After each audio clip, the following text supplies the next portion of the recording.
प्रधानमन्त्री शेरबहादुर देउवाले मुलुकको साझा चुनौती सामना गर्न सरकारले सबैसँग सहकार्य गर्ने बताउनु भएको छ।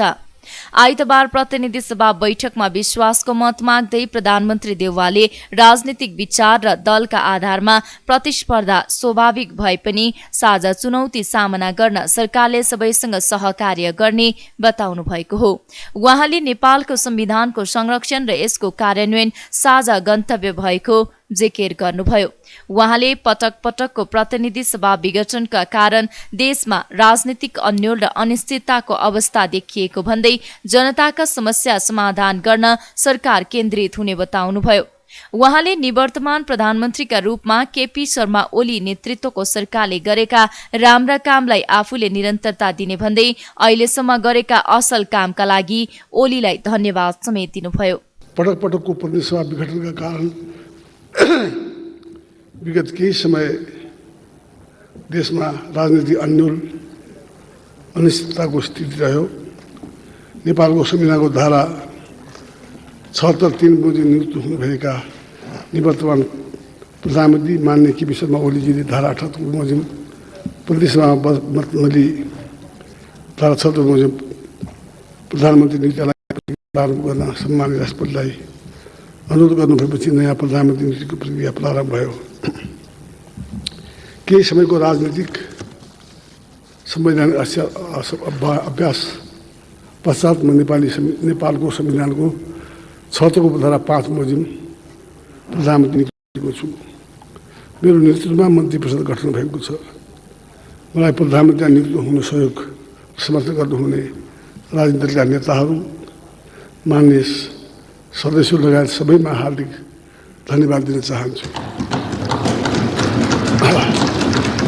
यो सरकारलाई भविष्यमा पनि निरन्तर सहयोग र समर्थन रहने विश्वास लिएको छु।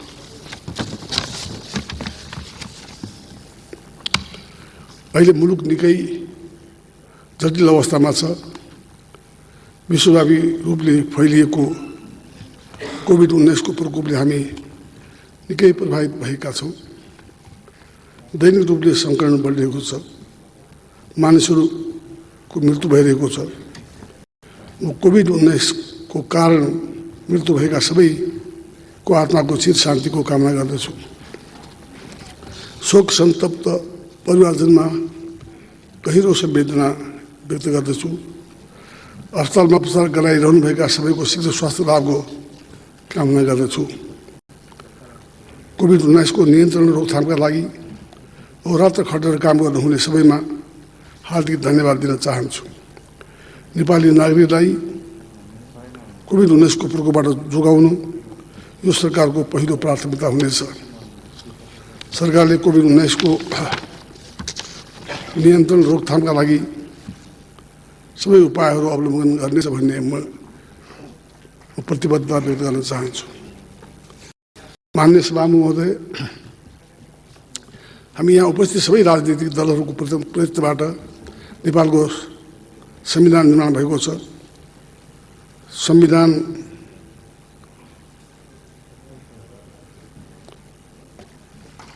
संविधानको निर्माण भएको छ। संघीय लोकतान्त्रिक गणतन्त्रको स्थापना भएको छ।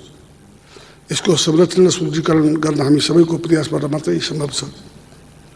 बहुदलीय व्यवस्थामा फरक विचार हुने, तिनका बीचमा प्रतिस्पर्धा हुने, स्वस्थ आलोचना प्रत्यालोचना हुने विषयहरू स्वाभाविक राम्रा कुरा हुन्।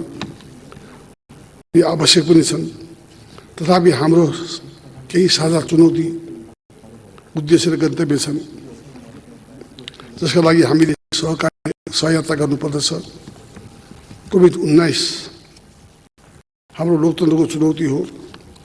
गरिबी, बेरोजगारी, अशिक्षा जस्ता तमाम साझा समस्या छन्। नेपालको स्वतन्त्रता, सार्वजनिक सत्ता, भौगोलिक अखण्डता, स्वाधीनता, स्वाभिमान हाम्रा साझा विषय हुन्। नेपालको संविधानको संरक्षण, त्यसको असल कार्यान्वयन हाम्रो साझा गन्तव्य हो। संघीय गणतन्त्रात्मक शासन व्यवस्थाको माध्यमबाट दिगो शान्ति पुरा गर्न हामी साझा उद्देश्य हो। यसका लागि हाम्रो बीचमा सहकार्य सहायता आवश्यक छ। सम्माननीय सभा महोदय, हामी सबैसँग आफ्नो अनुभव छन्। माननीय केपी शर्मा ओलीजीले विगत 3.5 वर्ष सरकारको नेतृत्व गर्नुभएको छ। उहाँले गर्नुभएका कामको असल कामका लागि म धन्यवाद दिन चाहन्छु। उहाँको अनुभव हाम्रो लागि उपयोगी छ। प्रधानमन्त्री देउवाले कोरोना रोकथामका लागि सरकारले सम्पूर्ण प्रयत्न गर्ने भन्दै सबै राजनीतिक दल र प्रतिनिधि सभाबाट सरकारले सहयोगको अपेक्षा राखेको धारणा राख्नुभयो।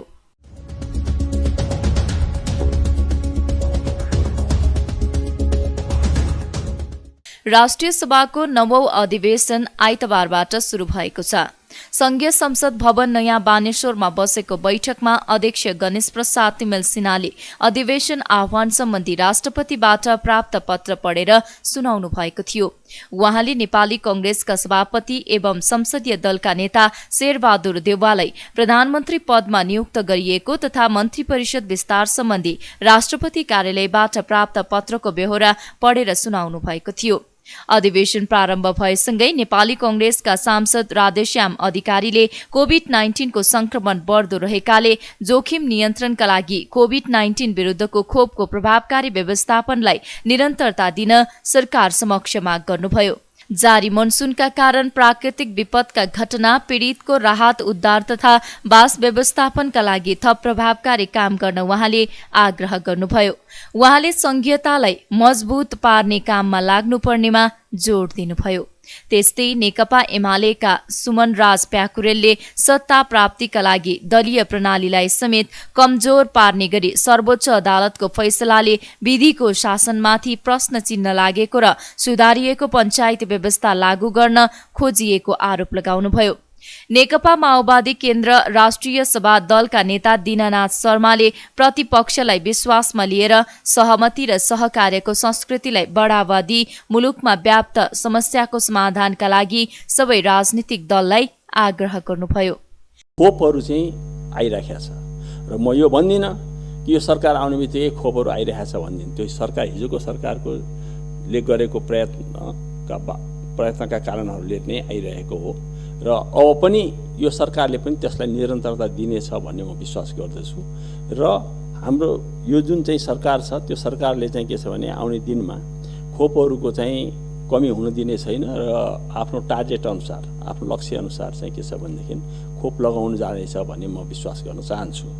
त्यस्तै जुन चाहिँ मनसुनको बाढी पहिरो डुबान जति पनि भएको छ यी कुराहरूमा पनि सरकारले चाहिँ समयमै गर्नुपर्ने काम हिजो सरकारले गरेको काममा जे जति बाँकी छन् जे सुरु भएको छ त्यो सुरुवातलाई के छ निरन्तरता दिने र जे सुरु भएको छैन तिनलाई पनि के छ भनेदेखि चाहिँ त्यसलाई पनि एक किसिमले चाहिँ के छ भने अगाडि बढाउने र ती नेपाली दाजुभाइ दिदीबहिनीहरू जो यसमा चाहिँ प्रभावित हुनुभएको छ उहाँहरूप्रति के छ भन्दाखेरि चाहिँ जे जस्तो रिलिफका मेजर्सहरू गर्नुपर्छ त्यो गर्नुपर्दछ सरकारले भन्ने म ठान्दछु। सिराजप्तीमा सत्ता प्राप्तिको क्षणिक लाभले गर्दा यो फैसला कसैलाई मन परेको हुन सक्छ, तर याद रहोस् हिजो यो व्यवस्था स्थापनार्थ बलिदानपूर्ण सङ्घर्ष अगुवाई गर्ने वाम प्रजातान्त्रिक पार्टी शक्तिहरू आफ्नो आवेश र असमाधानलाई हटाउँदै सचेत भएनन् भने अहिले बडारीको कालो बादलले सबैलाई सत्यानाश पार्नेछ। सर्वोच्च अदालतले असाढ 28 गते गरेको संवैधानिक व्याख्याप्रति असहमति व्यक्त गर्दछ। यसले राज्यको 3 अङ्ग कार्यपालिका न्यायपालिका र व्यवस्थाका बीचको शक्ति सन्तुलनको सिद्धान्तप्रति आघात गरेको ठहर गर्दछ। तर हामी विधिको शासन र कानुनी राज्य मान्ने दल भएको हुँदा निर्णयप्रति असहमतिका बाबत कार्यान्वयनको दिशामा अगाडि बढ्दैछौँ। हामी देशको सबैभन्दा ठुलो सबैभन्दा जन आधारित तथा जनसमर्थित पार्टी भएको नाताले संसददेखि जनतासम्म यस फैसलाले निम्त्याउने भयावह अवस्थाप्रति सचेत गराउँदै अगाडि बढ्नेछौँ। सर्वोच्च अदालतले एउटा मलाई चाहिँ राम्रो लागेको सबैले चाहिँ राम्रोसँग सर्वोच्च अदालतको फैसला पढौँ। मेरो मोटो बुद्धिले पढ्दाखेरि हाम्रो चाहिँ संविधानमा रहेका ल्याप्सेसहरू कमी कमजोरीहरू के छन् कहाँनिर चाहिँ हामीले संविधान निर्माण गर्ने बेलामा हामीले केही चाहिँ अन्तरकुन्तरहरू छोड्यौँ, तिनलाई राम्रोसँग चाहिँ व्याख्या विश्लेषण गरेको छ। संविधान के अरे सर्वोच्च अदालतको फैसलाले यो हाम्रो प्रणाली हामी एक थरीलाई लागेको छ यो ब्रिटिस पार्लियामेन्ट्री सिस्टम हो उस्तै नक्कल हो भन्ने कसैले लागेको होला। अदालतले भनेको छ यो बेलायतको प्रणाली होइन, परम्परागत संसदीय प्रणाली होइन, यो अमेरिकाको जस्तो प्रणाली पनि होइन, यो लोकतन्त्र नेपालको संविधानले व्यवस्था गरेको, यो भारतको जस्तो पनि होइन, यो नेपाली मौलिकताको नेपाली विशेषता सहितको चाहिँ यो चाहिँ प्रणाली हो। त्यही अनुसार चाहिँ बनेको यो हाम्रो लोकतान्त्रिक विधि अनुसार चाहिँ बनेको संविधान हो। यो कुरालाई चाहिँ हामीले चाहिँ आत्मसात गरेर जानुपर्छ। हामी कतै यो